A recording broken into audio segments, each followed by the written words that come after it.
quero então pensar mais propriamente, ou fazê-los pensar sobre enfrentando a preocupação e a ansiedade de frente. A ansiedade, ela é um dos males da vida. E Jesus está olhando para os seus discípulos e está chamando a atenção deles para que eles não sejam acometidos por esses males. Porque como eu e você somos responsáveis por levar o Evangelho, falar das virtudes de Cristo, se nós vivemos vidas derrotadas, vivemos com o nosso emocional completamente afetado pelas coisas terrenas, vivemos desesperados em busca de ter mais, acumular tesouro, e aí Jesus vai dizer que os ladrões levam, né? Ferrugem corrói, por aí vai. Ansiedade, preocupação e depressão são transtornos mentais graves, não é algo comum. Eu vou repetir, são transtornos mentais muito graves, tão graves que podem causar sintomas como tristeza, inquietação, cansaço, preocupação e preocupação excessiva, falta de motivação e alterações no humor, na alimentação, no peso e no sono, entre outras coisas. Então, a depressão, ela basicamente se caracteriza pela tristeza, pela perda do interesse das coisas e do prazer de viver.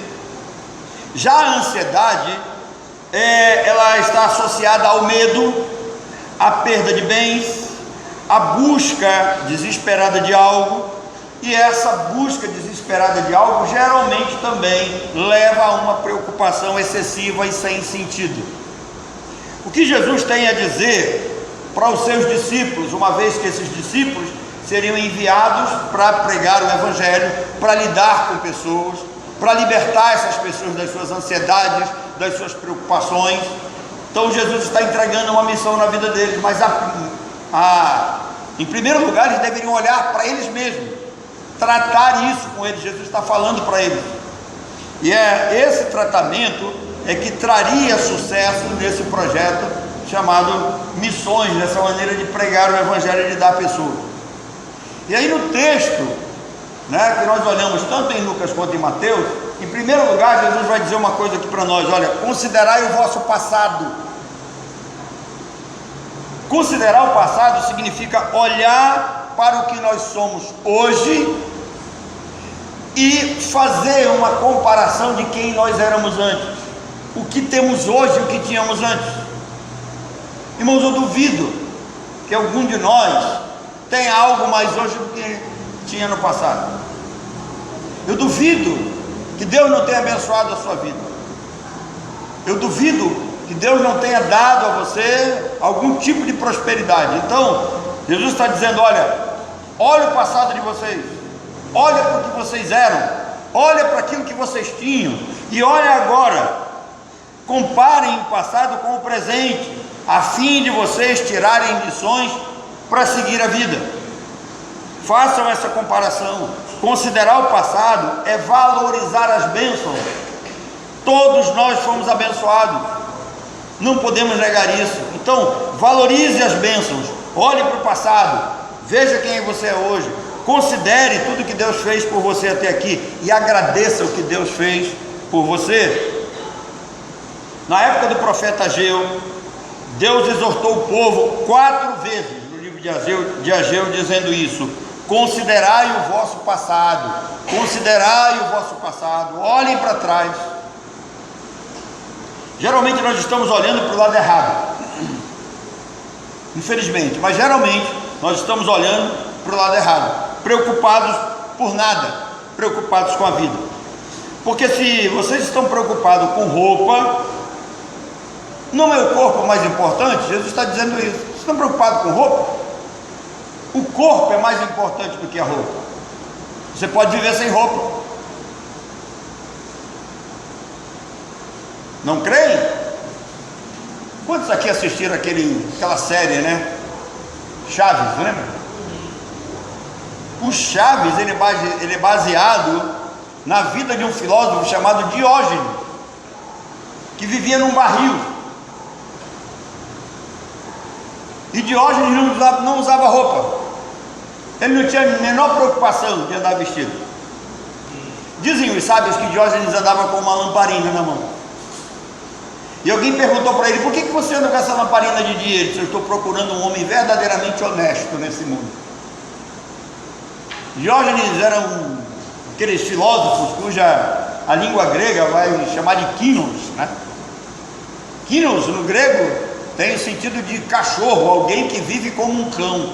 Diógenes, assim como outros da sua época, viviam como cães, vagabundos na rua, não tinham casa. Observem que o Chaves também não tem casa, ele morava num barril. Naquele lugar lá onde o Chaves morava, não tinha animais de estimação. O Chaves era um animal de estimação. Ele é o centro das atenções.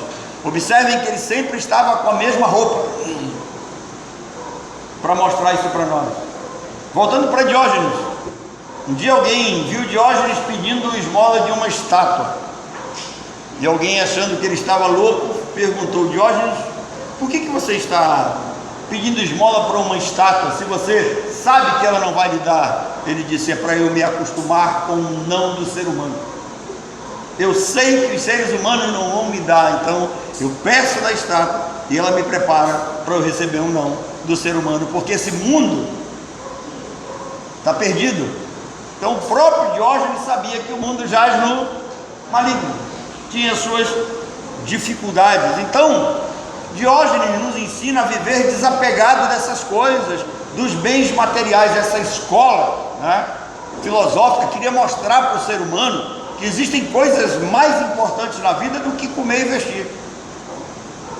E Jesus parece, né, estar chamando a atenção dos seus discípulos para isso. Mais tarde, né, os discípulos entenderam o que Jesus estava falando. Então, vocês estão preocupados com o que vão comer? Deus te manteve vivo hoje. Hoje você acordou, hoje você viu a luz do dia. Você está preocupado com o que ia comer em casa pela manhã? Vem para cá que tem café aqui. Não tem quando o pastor viaja, né, que o pessoal acaba com o café, né? Mas hoje teve, e mesa farta, né? Então a gente fica preocupado com o que vai comer. Mas se você não tem um corpo, você não come. Se você não tem vida, você não come. É isso que Jesus está dizendo. Se Deus te deu vida, Ele não vai te dar as coisas mínimas como alimento. Então acaba com essa preocupação.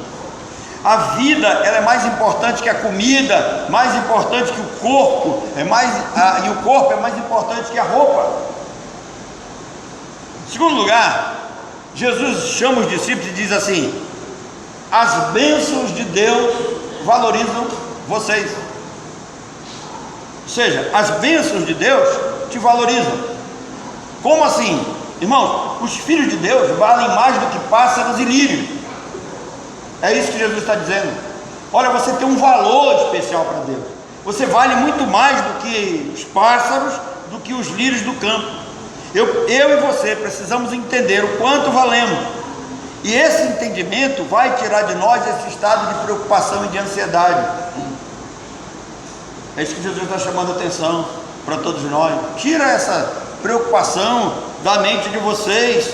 Se vocês entenderem o quanto vocês valem para Deus, vocês vão ver que Deus vai providenciar essas coisas para vocês. O Salmo 139, verso 13, ele vai dizer assim: tu criaste o íntimo do meu ser e me teceste no ventre da minha mãe. Olha só, nós não viemos a esse mundo por acidente. Não pensem, às vezes os nossos filhos, no auge da sua ignorância, olham para nós e dizem assim: eu não pedi para viver. Alguns dizem: eu não pedi para nascer. Não pediu mesmo não, isso é uma ação soberana de Deus. Valorize isso. Nós não viemos a esse mundo por acaso, nós viemos a esse mundo por uma determinação divina. E se viemos a esse mundo por determinação divina, é porque nós não teríamos a menor condição de vir pelas nossas próprias forças, pelas nossas próprias ideias. Então entenda isso. Davi disse que Deus nos formou com precisão e amor. Ele teceu, é algo assim em detalhes, no ventre da nossa mãe. Portanto, valorize-se, foi pago um alto preço por você. Em terceiro lugar, Jesus adverte para que a inutilidade da ansiedade e as preocupações sejam entendidas por nós. Eu vou repetir: as preocupações e a ansiedade, elas são inúteis. Não adianta viver preocupado, viver ansioso, esfregando as mãos. O Salmo 127, versículos 2 e 5 diz assim: inútil vos será levantar de madrugada, repousar tarde, comer o pão que penosamente granjeaste. Aos seus amados ele dá enquanto dormem. É inútil você se desgastar, trabalhar muito, dormir tarde, acorda cedo, num desespero para você acumular algo, vai ficar aí. Observem que ele disse aos seus amados, não é para qualquer um, é aos seus amados ele dá enquanto dormem. Vocês não podem acrescentar nem um côvado à vida de vocês, porque vocês se preocupam com essas coisas mínimas. Jesus está dizendo para os discípulos: por que vocês ficam preocupados com essas coisas que não faz sentido? Olhem os lírios do campo. Se Deus cuida da erva do campo, que vale menos do que nós, não vai cuidar de você? Aí ele diz: homem de pequena fé. Então, viver preocupado é falta de fé, viver ansioso é falta de fé, viver desesperado correndo atrás das coisas é falta de fé. Quarto lugar, você tem um Pai no céu, entenda isso. Jesus disse aqui: vocês têm um Pai no céu. Então olha, o Pai do céu sabe do que vocês precisam. Irmãos, os ímpios e os pagãos é que se desesperavam, por isso que ele usa o termo as nações. Ímpio, que não tinha um pai, que não tinha um Deus que o tratava como filho, o ímpio que não era nem herdeiro, muito menos co-herdeiro de Deus, ele sim poderia se desesperar. Ele não tinha conhecimento de Deus, ele é ímpio, ele pode viver ansioso, preocupados com as coisas, mas os discípulos de Jesus não. Nós temos um Pai que conhece todas as nossas necessidades. Em Romanos 8,15, Paulo diz que nós não recebemos um espírito de quê? Foi lido aqui agorinha. Não, de escravidão, para não vivermos com medo. Eu sabia que eu ia pegar vocês. Ou seja, Paulo está dizendo que a presença do Espírito em nós, ela gera um clamor de filho. Quando aflitos, perseguidos, atribulados, nós temos para onde correr, nós temos para quem ir, no caso Deus, e nós clamamos: Pai, me socorre. O ímpio não pode dizer isso, o ateu não pode dizer isso, quem não tem um relacionamento de pai e filho com Deus também não pode dizer isso. Então, para o crente, Deus não é um ídolo de pedra, não é um espírito vazio que está vagando por aí. Para o crente, Deus é seu Pai. E quando nós oramos, aquela básica oração que Jesus nos ensina, essa expressão ela é chamada a bom termo: Pai nosso que estás no céu. Nós temos para onde olhar, nós temos para onde buscar, nós temos alguém que vela por nós, nós temos um Pai. Quando aflitos, perseguidos, atribulados, quando depressivos, quando sofremos angústia, o Espírito nos empurra para Deus, o Espírito fala dentro de nós, nos impulsiona a buscarmos a Deus como nosso Pai. É Ele quem testifica dentro de nós que nós somos o quê? Filhos de Deus. E se Ele testifica que nós somos filhos de Deus, nós temos um Pai para onde ir, um Pai para onde correr. Vocês lembram quando vocês eram pequenininhos? Vocês apanhavam na rua, vocês corriam para onde? Corria para casa, aí ia contar para o papai e para a mamãe. Se fosse lá em casa, apanhava 2 vezes. Para o crente, irmão, Deus é um Pai, Ele sabe quem nós somos, Ele conhece as nossas aflições e as nossas necessidades. Davi disse que Ele nos teceu em detalhes. Por isso, faz parte dessa nossa relação com Deus invocar o Senhor como Pai. Nos momentos mais difíceis da vida, como disse o Jairinho, vou correndo para Deus. certamente o caminho melhor. O crente, ele não é um ser qualquer. O crente não é um animal comum. Quando Jesus está dizendo assim, olha, vocês valem mais do que as aves, ele está chamando a nossa atenção que é como se as aves estivessem acima de todos os demais animais. Nós valemos muito mais do que isso. Se somos filhos, nós também somos herdeiros, nós aguardamos a Nova Jerusalém. Em quinto lugar, Jesus diz assim, olha, priorize o reino. Por que ele diz priorize o reino? Ele diz, buscar em primeiro lugar o reino dos céus. Então, a prioridade do crente deve ser o reino. Tire os olhos daquilo que te preocupa. Tire os olhos daquilo que te oprime. Tire da sua vida essas coisas que lhe causam mal. Se desliga desse mundo. É o que Jesus está dizendo. Busque em primeiro lugar o reino de Deus. Ontem, irmão, nós saímos daqui quebrados, eu tenho certeza disso. O sol não foi fácil. Nós saímos daqui cansados, exaustos, mas eu garanto para vocês, todos saíram alegres e felizes. Todos saíram daqui alegres e felizes. Saímos cansados, doloridos, porque a nossa carne é fraca. Saímos cansados, porém alegres e felizes. Eu vi até os irmãos comentando no grupo da igreja isso. Esse é o mistério do reino de Deus. O físico, a gente sente porque é frágil, mas o espírito se renova quando você está dando o máximo de você para o reino. Servir ao Senhor, contribuir para o reino, nos faz melhores e felizes, apesar do cansaço. Apesar do cansaço, toda vez que nós nos dedicamos ao Senhor, nós saímos felizes. Vocês observam que quando Jesus envia os 70, Jesus deu autoridade a ele, para eles expulsarem os demônios, curarem os enfermos, e a batalha foi longa, porque enfrentar demônio não é fácil. Andar de aldeia em aldeia, ensinando, pregando o evangelho, curando pessoas, se envolvendo com seres humanos, ouvindo as dificuldades e os lamúrios do dia a dia, não é fácil, é cansativo.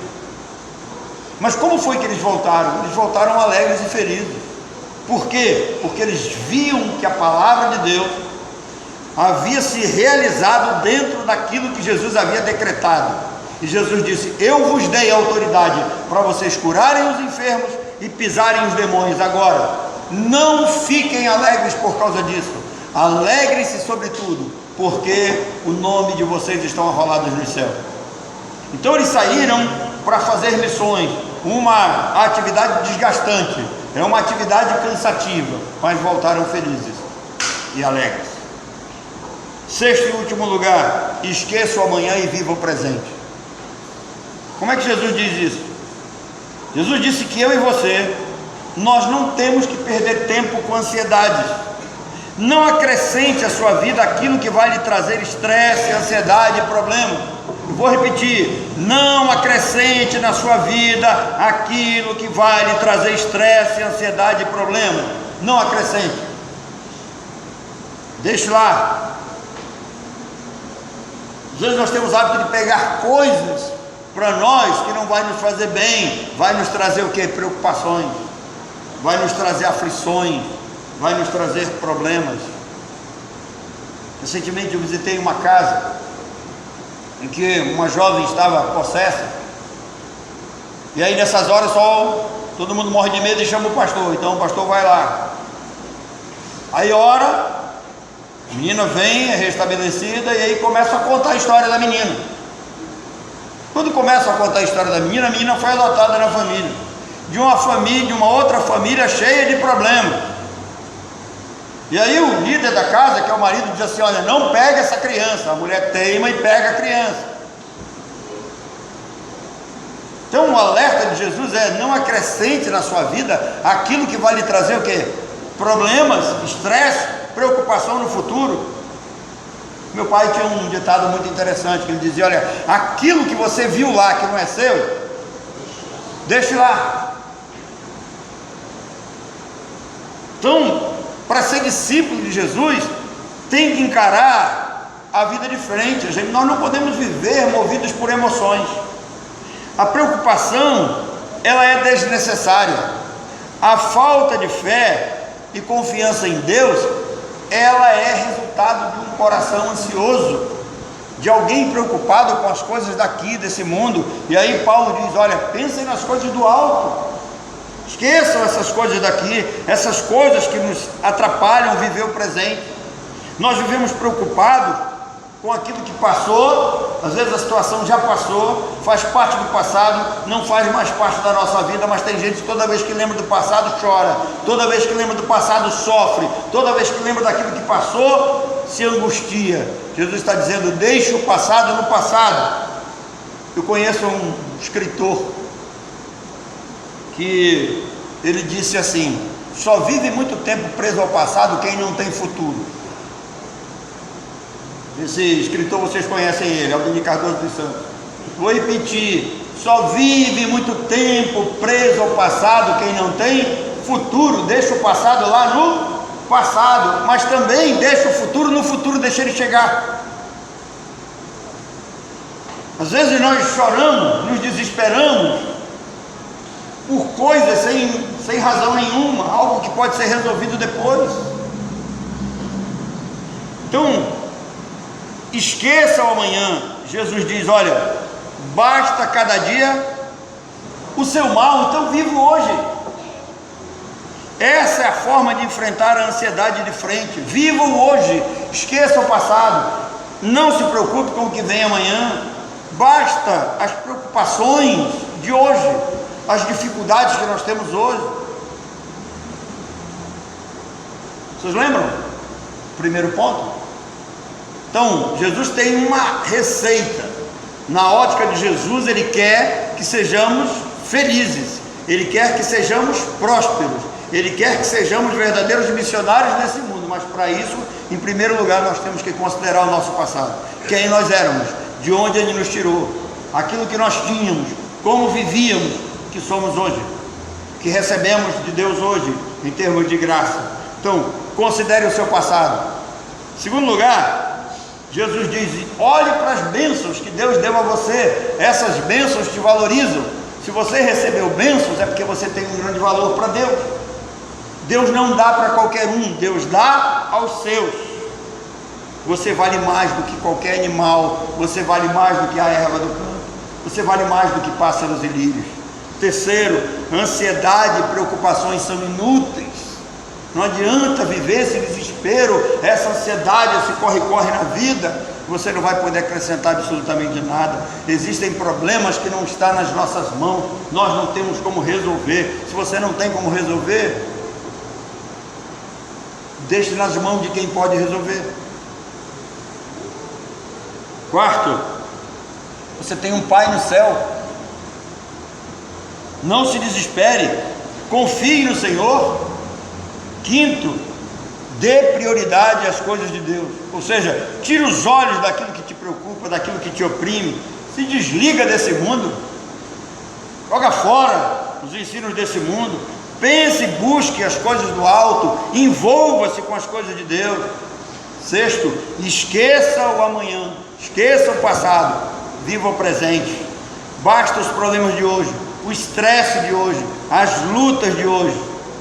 Eu quero terminar lembrando de um verso de um salmo que diz: entrega teu caminho ao Senhor, confia e o mais. Então, esqueça a ansiedade, entregue, confie, descanse, em nome de Jesus. Que Deus nos abençoe.